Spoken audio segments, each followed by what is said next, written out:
आदाब। Straight line में आप सबका खैर मकदम है।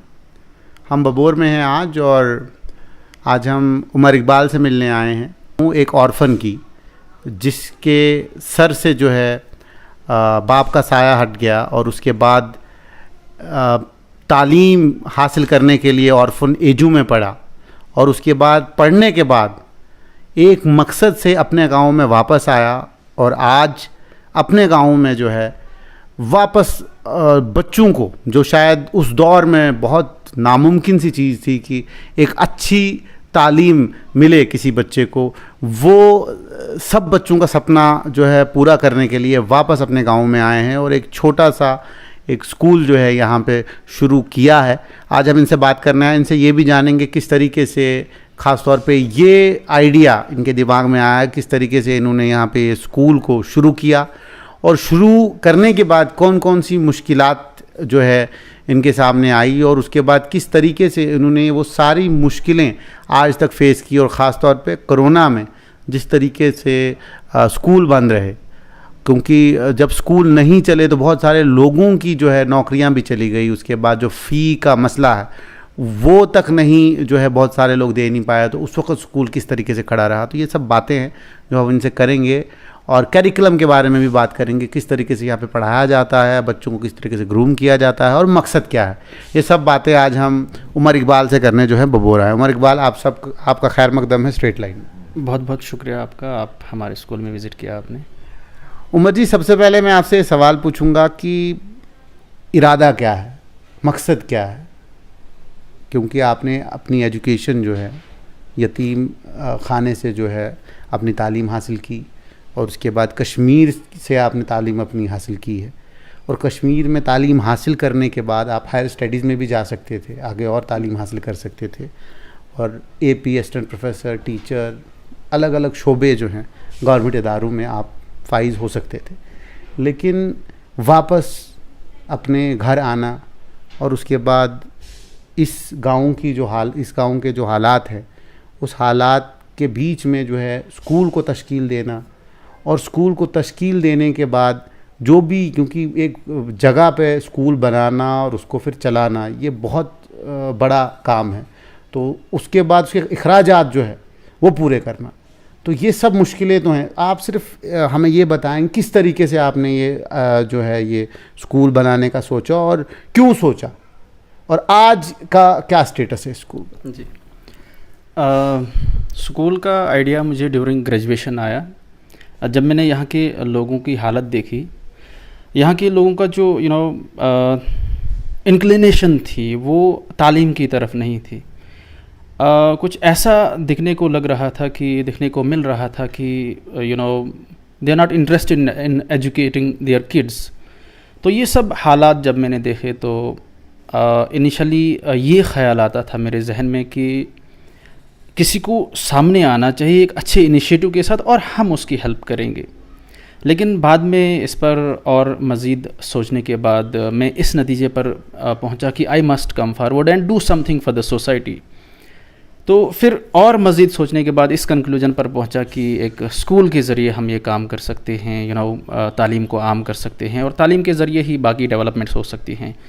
तो जब स्कूल का आइडिया मुझे जहन में आया तो उसके बाद मैंने डिफरेंट स्कूल्स का विज़िट किया, अच्छे स्कूल्स का, बड़े स्कूल्स जो जम्मू एंड कश्मीर में हैं उनका विज़िट किया, एंड स्कॉलर्स के साथ भी मेरी बात हुई, एजुकेशनिस्ट के साथ भी मेरी बात हुई, और अपने कुछ पढ़े लिखे दोस्तों के साथ भी बात हुई।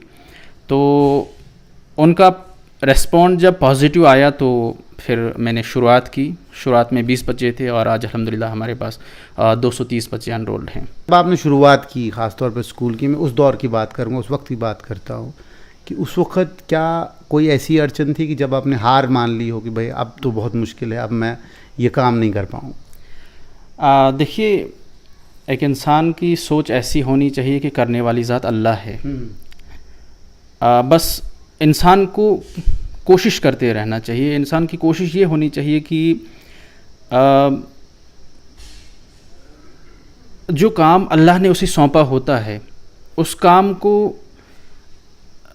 में फेयर करे और उसे करप्शन फ्री रखे। एंड मेरी भी यही कोशिश रहती है कि जो काम मुझे अल्लाह ने सौंपा है, यानी बच्चों को जो पढ़ाने का काम है जो अल्लाह ने मुझे सौंपा है, मैं ये मानता हूँ तो मैं इसे करप्शन फ्री रखूँ एंड मैं इसमें फेयर करूँ एंड इंशाल्लाह अल्लाह की मदद आती रही है, इंशाल्लाह आगे भी अल्लाह की मदद आती रहेगी जब तक हम करप्शन फ्री रहेंगे और जब तक हम अपने पेशे के साथ फेयर करेंगे इंशाल्लाह, ये मेरी उम्मीद है। आज के दौर में जब अनएम्प्लॉयमेंट रेशो बहुत ज़्यादा है, अनएम्प्लॉयमेंट की जो मिकदार लोग जो जुड़े हैं आपके साथ उनके घर भी चल रहे हैं, तो आप ये सोचते हैं कि जब इंसान कोई भी मतलब मकसद उसको जब मिलता है, अगर वो उसकी तरफ रायगां हो जाए, अगर उसकी तरफ पूरा अपनी एनर्जी यूज़ करे, क्या उसको उसका फल मिलता है? बिल्कुल, डेफिनेटली फल मिलेगा जो भी आप करते हैं, बट ज़रूरत इस बात की है कि सीरियसली वो करना है, प्रायोरिटी बेस पर उस काम को लेना है। अगर उस काम को आप प्रायोरिटी बेस पर लेंगे तो सारा कुछ आसान हो जाता है। इवन कि जितनी भी हर्डल्स आ जाती हैं आप इजीली उनको फेस कर लेते हैं और आगे चलते हैं। आपको लगता है कि जिस गांव में सोचा जाता था एक ज़माने में कि लड़की एक पढ़ेगी फिर कुछ बनेगी, और शायद उस ज़माने में लड़कियों की शादियां 8वीं या 9वीं के बाद कराई जाती थी, क्या आज, क्योंकि आज आपकी वीडियोस हम देखते हैं, वही बच्चियां, इसी बबोर की बच्चियां, इसी गाँव की बच्चियां जो शायद बहुत गरीब घराने से हैं, लेकिन उनकी जिस तरीके से तरबियत हुई है, लगता नहीं है कि वो किसी जो है गाँव की रहने वाली हैं, लगता है किसी डिस्ट्रिक्ट हेडक्वार्टर किसी स्कूल में पढ़ रही हैं। देखिए, मेरा ये मानना है कि अल्लाह ने हर एक बच्चे को जहन बराबर दिया है। अल्लाह ऐसा नहीं कर सकता, यानी खुदा ऐसा नहीं कर सकता है कि करप्शन करे, ठीक है ना। वो करप्शन का जहन तो इंसान को है, बट मालिक ऐसा नहीं कर सकता है, ठीक है ना। हर एक बच्चे का जहन सेम होता है, बट उसको हमने एक एक अच्छा रास्ता दिखाना है हमने, ठीक है।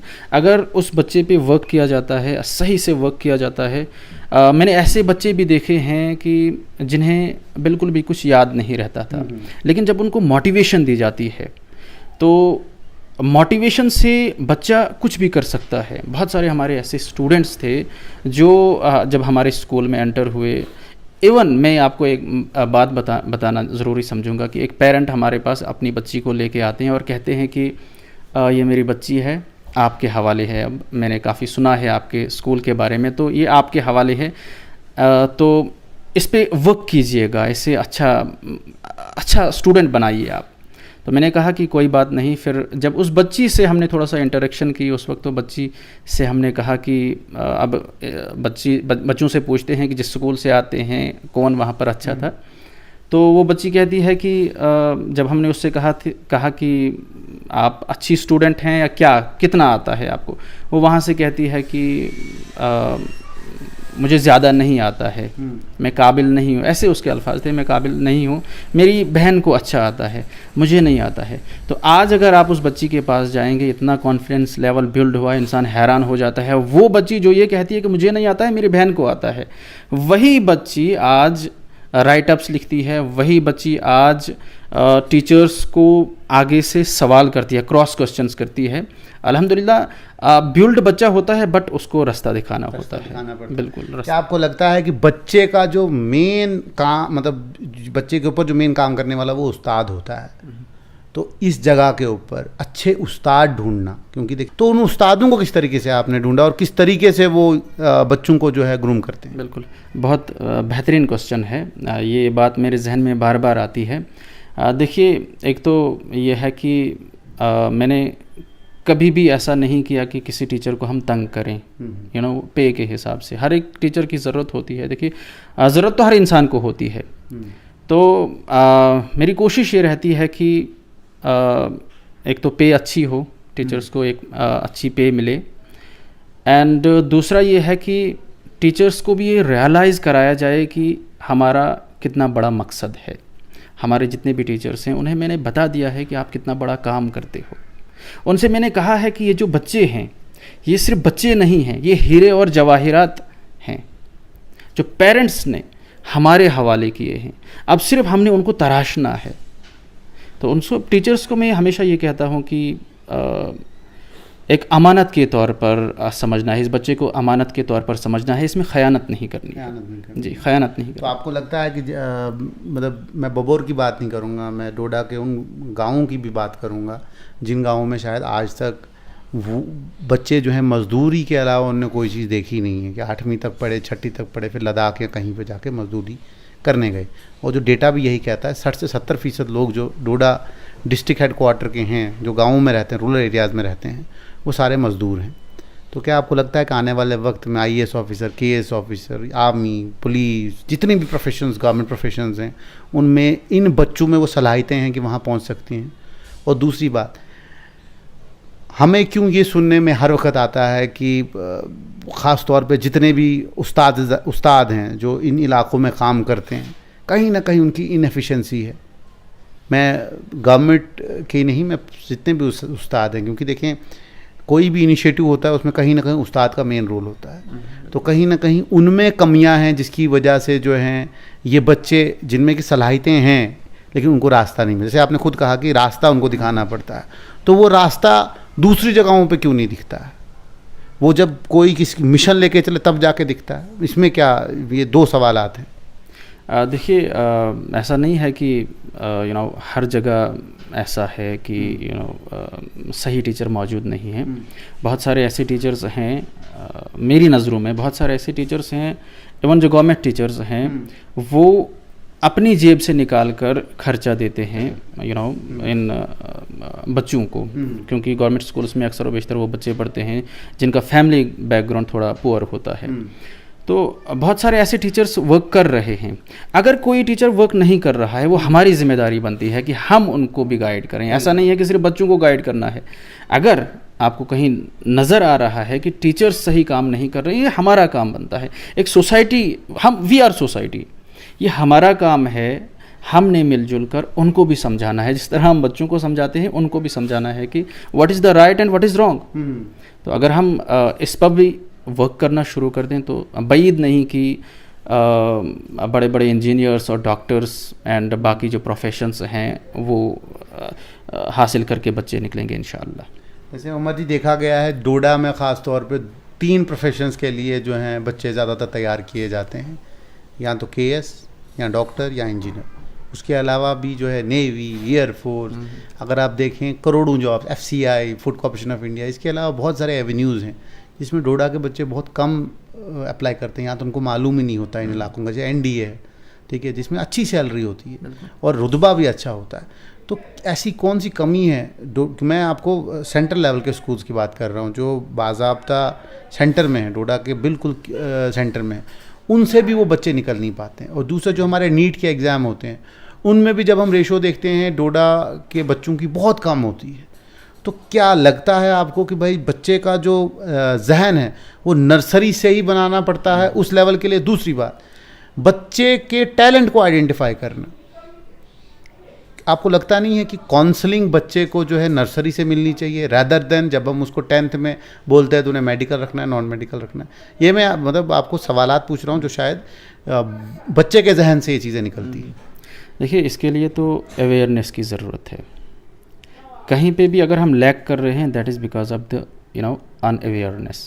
अगर अवेयरनेस हो तो ये सारी चीज़ें सामने आ जाती हैं। बहुत सारी चीज़ें ऐसी होती हैं जो मुझे मालूम नहीं होंगी, आपको पता होंगी, आपको मालूम नहीं होंगी, मुझे पता होंगी, ठीक है ना। तो इसके लिए अवेयरनेस कैंप्स होने चाहिए जिसमें पेरेंट्स को भी लाना चाहिए, किड्स को भी लाना चाहिए, बच्चों को भी लाना चाहिए, स्टूडेंट्स को भी लाना चाहिए। तो इन चीज़ों से ये सब कुछ हो सकता है। लोगों के सामने हमें ये चीज़ें खोल देनी है। देखिए, एक अनपढ़ भी जानता है कि डॉक्टर एक अच्छा प्रोफेशन है, इंजीनियर, KS वगैरह, ये तो एक आम इंसान भी जानता है, ठीक है ना। लेकिन अफसोस का मकाम ये है कि हमारे पढ़े लिखे लोग भी सिर्फ इन 3 चीज़ों के पीछे लगे हुए हैं।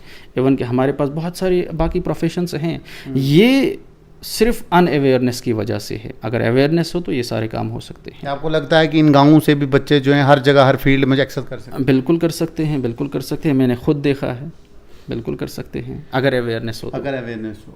नेशनल एजुकेशन पॉलिसी 2018 जो केंद्र सरकार ने लाई और उसमें फोकस किया गया कि बच्चों को खास तौर पर, क्योंकि पहले एजुकेशन मोड एकेडमिक होता था, उसके बाद प्रोफेशनल स्टडीज़ में लोग जाते थे, लेकिन उसमें फोकस किया गया स्किलिंग पे कि भाई साहब आपने स्किल एजुकेशन भी देना है, हमने बच्चे को इलेक्ट्रिशियन का कोर्स भी करवाना है 12th के बाद, बिकॉज से प्रोफेशन।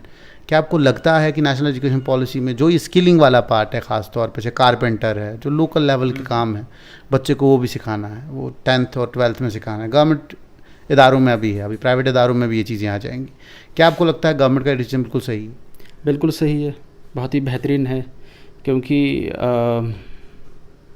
कितने डॉक्टर लगेंगे, कितने डॉक्टर्स बनेंगे, ठीक है ना। तो बाकी प्रोफेशंस गवर्नमेंट अगर आपको कुछ हम यूँ कह सकते हैं कि आपको ऑफ़र कर रही है, तो आपको पीछे नहीं रहना चाहिए, ठीक है ना। अगर अभी गवर्नमेंट का ये प्लान है कि ये सारे प्रोफेशंस को भी एक अच्छा प्रोफेशन बना के सामने लाया जाए, तो we should support them, and हर एक को आना चाहिए, हर एक को सपोर्ट करना चाहिए। आप वीडियोस बनाते हैं बच्चों के, और ख़ास तौर पे आप बच्चे का जब इंटरव्यू लेते हैं तो लगता नहीं है कि ये एक प्रिंसिपल और बच्चे के बीच में बातचीत हो रही है, बिकॉज देखा गया है कि जितने भी प्रिंसिपल, जितने भी या टीचर्स भी हों, तो एक डर बच्चे के सामने होता है, बच्चा बोल नहीं पाता है, शायद उसको जवाब आए भी तो वो कतराता है। तो उन वीडियोज़ में मैंने बहुत बेशतर ये देखा है कि बच्चा खुल के बोल रहा है, बड़े ही जहन से बोल रहा है और मैच्योरिटी से बोल रहा है। उन वीडियोज़ को बनाने के लिए कितनी मेहनत लगती है, और ख़ास तौर पे मकसद क्या है उन वीडियोज़ को बनाने का, और क्या वो बच्चे जो वीडियोज़ जिनकी बनती है, उन बच्चों को कितनी खुशी होती है जब उनकी वीडियोज़ पोस्ट होती है यूट्यूब, क्योंकि यूट्यूब एक यूनिवर्सल जगह है जहाँ पे पूरी दुनिया देखती है। तो वो फीडबैक जो है मैं चाहता था कि मैं आपसे जानूं कि जो हमारे अभी दर्शक देख भी रहे हैं आपको, उनको भी पता चले कि जब किसी को ग्रूम अप करना होता है, तो ये चीज़, ये टूल जो है, वीडियो का टूल जो है, सोशल नेटवर्किंग का जो टूल है, ये कितना इम्पोर्टेंट है? देखिए, जो हम वीडियोस बनाते हैं, इनका मकसद ये है कि हम अपने बच्चों को अट्रैक्ट करें, ठीक है ना। जो भी हमारे स्कूल में बच्चे पढ़ते हैं, वीडियोस बनाने से पहले बच्चों को कुछ टास्क दिया जाता है। हम अक्सर और बेशतर बच्चों को टास्क देते हैं। जब उनको टास्क देते हैं तो उनसे कहा जाता है कि जो भी ये टास्क पूरा करेगा, जो भी ये काम पूरा करेगा, तो हम आपको नेक्स्ट वीडियो का पार्ट बनाएंगे। फिर उसके लिए वो बहुत ज़्यादा मेहनत करते हैं।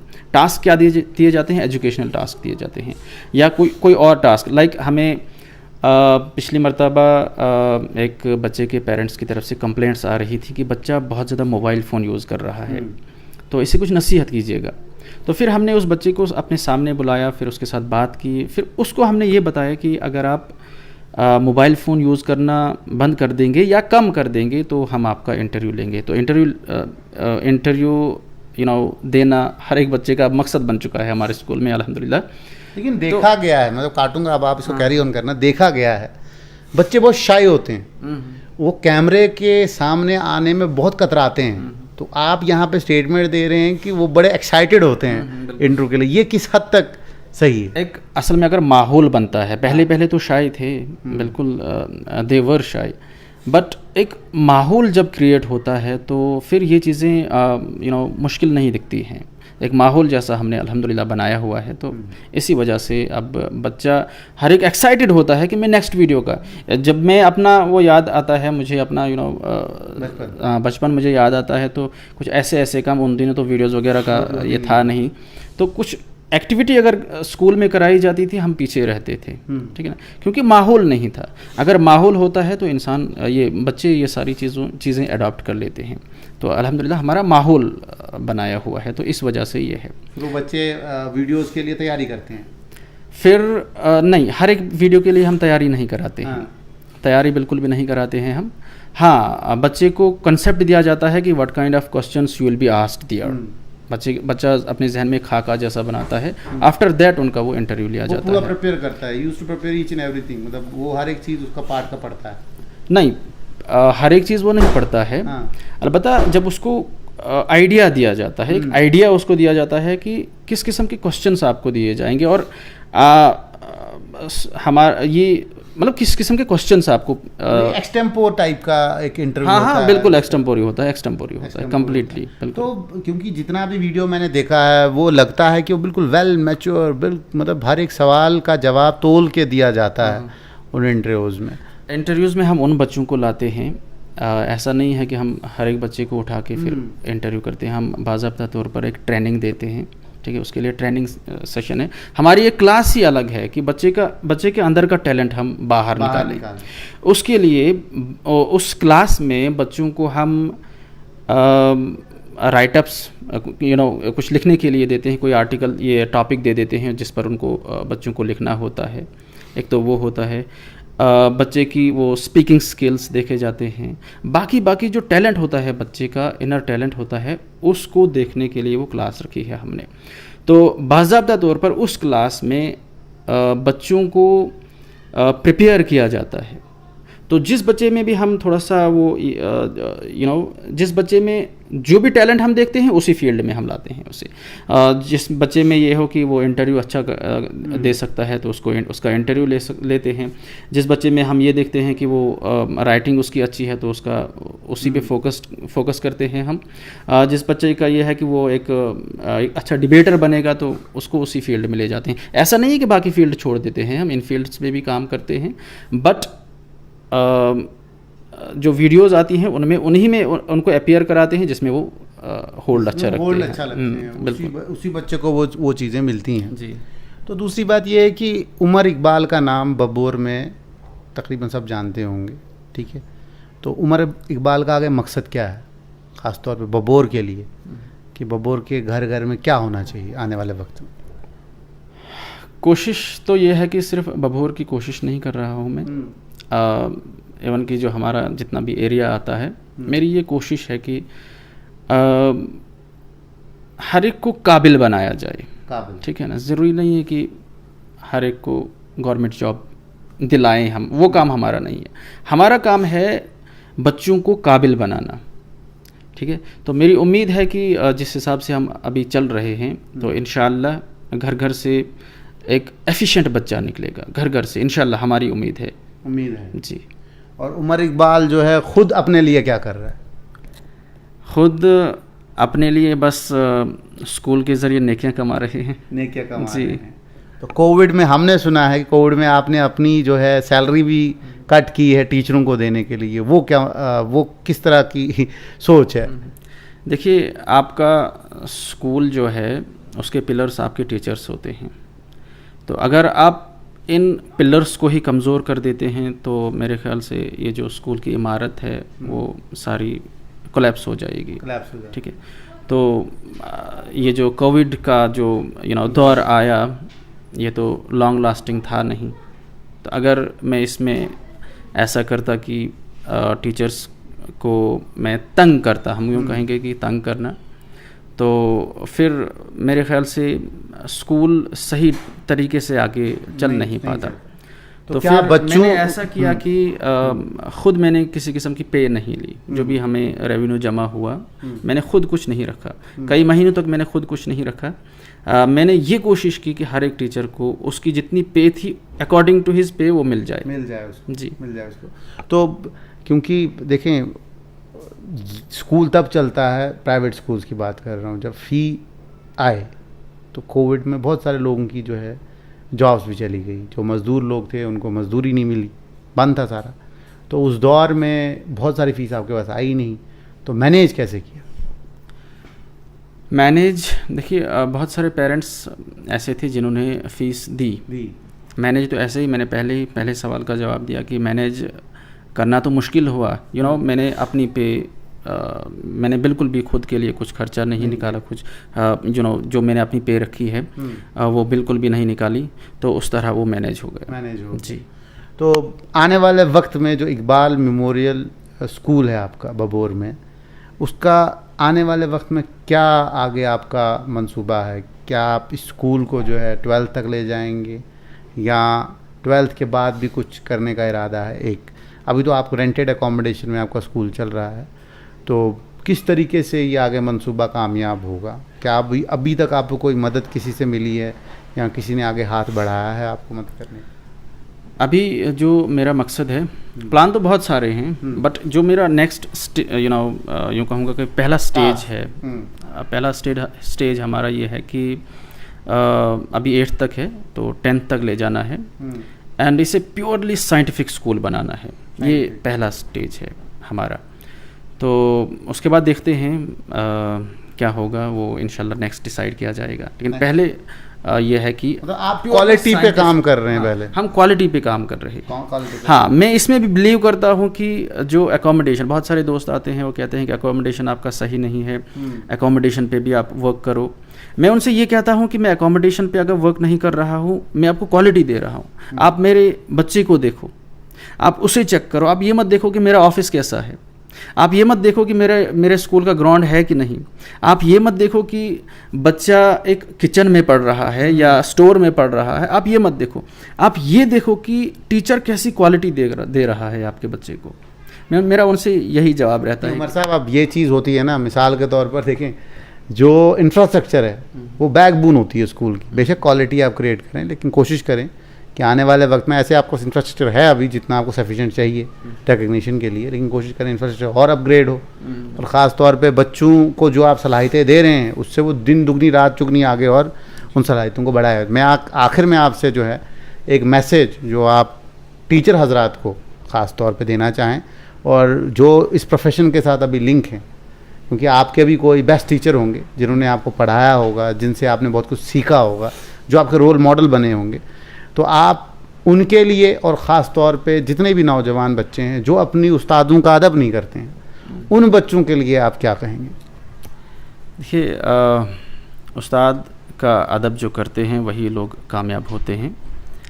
एंड बाकी जो टीचर्स हजरात हैं उनसे मेरी यही गुजारिश रहेगी, मैसेज तो मैं दे नहीं सकता हूँ, एक सजेस्ट कर सकता हूँ कि आप एक एहसास लेके बच्चे को पढ़ाएं। जो भी बच्चा आपके स्कूल में आता है उसे अमानत समझकर पढ़ाएं, इस अमानत में ख़यानत ना करें, ठीक है ना। तो बस ये गुजारिश है कि अमानत में ख़यानत ना करें। ये बहुत अच्छा मैसेज है उमर इकबाल जी का, जिनसे हम आज मिले, जो एजुकेशनिस्ट हैं यहाँ पे बबूर में।